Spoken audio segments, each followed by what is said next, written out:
আমার সাথে যে টিটি এরকম করবে আমি কল্পনা তো ভাবতে পারিনি। তো চলো, hey everyone, welcome back to my channel. তো সবাইকে আমার চ্যানেলে স্বাগতম জানাই। তো আজকে আমার সাথে একটা হয়ে গেছে দুর্ঘটনা। সেটা কি, সেটা পুরো ভিডিওটা দেখো, তাহলে হয়তো জানতে পারবে। তো কখনো হয়তো ভাবতে পারিনি যে এরকমটা হতে পারে বা এরকম ওটা হয়, সেটা জানা ছিল না। হ্যাঁ, হতে পারে, আমাদেরও কিছু মিস্টেক ছিল। তো সবার প্রথমেই বলি, চলে এসেছিলাম কল্যাণী স্টেশনে, বোনকে নিয়ে ডক্টর দেখাতে যাব, তাই বোনের চোখের ডাক্তারের কাছে যাব, তাই কল্যাণী স্টেশনে চলে এসেছিলাম আমি, মাসি আর বোন। যাব আমরা পলতাতে, বলেই দিলাম তোমাদেরকে। তো আকাশের ওয়েদারটা বেশ ভালোই লাগছিল, তাই না? তাই চারিদিক থেকে শুধু আমি ভিউ নিচ্ছিলাম। আর বলতে না বলতেই এই অসহ্যকর ট্রেনটা চলে এসেছে। মানে অসহ্যকর কেন বললাম জানো? কারণ এই ট্রেনটার কথা আগেই তোমাদেরকে বলেছি, এরকম ট্রেন আমার একেবারেই পছন্দ নয়। প্রথমে ট্রেনটা ফাঁকা থাকলেও শেষে গিয়ে ট্রেনটা একদমই ফাঁকা ছিল না। মানে কোনো রকমভাবে আমি দরজার সামনে চিপটে মিপটে চলে এসেছি। আর হ্যাঁ, আমাদের কল্যাণীতে কিন্তু বৃষ্টি হচ্ছিল না, কিন্তু এই জায়গা থেকে শুরু হয়ে গেছিলো মেঘলা ওয়েদার, ঝিরিঝিরি বৃষ্টি পড়া। কি বলবো, তুমুল বৃষ্টি হয়েছে, যেটা সাইডে দাঁড়িয়ে আমি অলরেডি হাফ ভিজে গেছি। সেই ভিজার কারণে আজকে আমার ঠান্ডাও লেগে গেছে, যেটা তোমরা আজকে আমার গলার ভয়েস শুনলে বুঝতে পারবে। ভিজে গেছি তো কি হয়েছে, বাইরের ভিউটা এত ভালো লাগছিল যেটা না নিয়ে আমি আর পারলাম না। কিন্তু বিশ্বাস করো, মানে বৃষ্টিতে আগে ভিজতে খুবই ভালোবাসতাম, কিন্তু এখন আর বৃষ্টিতে ভিজতে পারি না। কারণ বৃষ্টিতে ভিজলেই না অ্যালার্জি উঠে যায়, প্লাস ঠান্ডা লেগে যায়। সেই কারণে বৃষ্টিটা দেখে মনে হচ্ছিল এই যদি একটু মন খুলে ভিজতে পারতাম। এই ভাবতে ভাবতেই আমি পৌঁছে গেছিলাম স্টেশনে এসে কোনো রকম দৌড়ে এই নিচে এসে দাঁড়ালাম। দাঁড়ানোর পর ভাবছি কখন যাব, কারণ এই পলতাতে ডক্টরের মানে দিশা হসপিটালে যাব, যেহেতু আমরা কখনোই যাইনি। এর আগে আমি ব্র্যাকপুর গেছিলাম। ভাবতে ভাবতেই বৃষ্টিটা একটু কমতে না কমতেই আমি আর মাসি বেরিয়ে পড়েছিলাম দিশা হসপিটালে যাওয়ার জন্য বোনকে নিয়ে। আর তার মধ্যে তোমাদেরকে আজকে একটা গল্প বলি। যখনই ডক্টর দেখিয়ে বাড়ি ফিরছিলাম, বাড়ি ফেরার পথে টিটি আমাদেরকে ধরেছিল, প্লাস আমরা টিকিট কেটেছিলাম। কিন্তু টিকিট কাটার পরেও আমাদের সাথে কেন এমন হলো? এই টিকিটটা কেটেছিল তখন, হ্যাঁ আমাদের দেখে নেওয়া উচিত ছিল সে রিটার্ন করেছে কি করেনি। হ্যাঁ, এটা আমাদের ভুল, আমরা দেখে নিইনি। মানে আমি তো টিকিট কাটতে যাইনি, যদি আমি টিকিট কাটতে যেতাম আমি দেখেই নিই প্রত্যেকবার টিকিট কাটার সময়।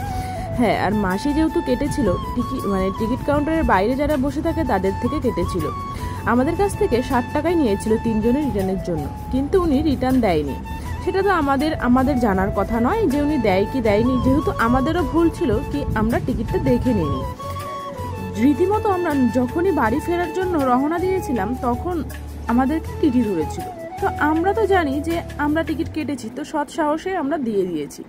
তারপর সেখানে টিটি বললো যে ফাইন। আমরা তো মানে অবাক, ফাইন কেন দেবো, আমরা তো টিকিট কেটেছি। তারপর আমাকে বললো তুমি তো পড়াশোনা জানো, দেখো তো এখানে রিটার্ন বলে কিছু লেখা আছে কিনা। তো ওনাকে অনেকভাবে বোঝানোর চেষ্টা করলাম, দেখুন আমরা রিটার্ন কেটেছি, ওখান থেকে দেয়নি। তো টিটিরা কোনো কথাই শুনবে না। সেই কল্যাণী স্টেশন অবধি আমাদেরকে নিয়ে আসলো। মানে কল্যাণীতে যেহেতু আমরা নামবো, এত লোকজনের মাঝখানে ওরকমভাবে হ্যারাসমেন্ট হওয়াটা যে কতটা অপমানজনক, মানে কি বলবো, এই 10 টাকার জন্য মানে টিকিটটার জন্য এত অপমান, মানে কি বলবো, বলার কোনো ভাষা নেই। মানে আমার লাইফে ফার্স্ট এরকম হলো, আমি মানে আমার খারাপ লেগেছে। তারপরে আমরা কাউন্টারে গিয়ে কথা বলি, প্লাস আমরা ফাইন দিয়েছিলাম 530 টাকার মতন ফাইন কেটেছিল। তো একজনের ফাইনটা ওনারা নেয়নি। কাউন্টারে গিয়ে যখন কথা বললাম তখন উনি বললো যে টিকিটটা কাটে সে নাকি এরকমই করে, টাকা নিয়ে নেয় বাট রিটার্ন দেয় না। তো তার বিরুদ্ধে আমরা দরখাস্ত একটা জমা দিলাম স্টেশন মাস্টারের কাছে। তো স্টেশন মাস্টারের কাছে জমা দেওয়ার পর অনেক হ্যারাসমেন্ট হতে হয়েছে আমাদেরকে। টিটি তো কোনো কথাই শুনবে না, ওনারা টাকা নেবেই নেবে, ঠিক আছে, না হলে বলছে যে ওনারা কি করবে, কোর্টে যেতে হবে, এই সব কথা বলছিল। আর এত লোকজন আমাদের দিকে তাকিয়েছিল, মানে কি বলবো।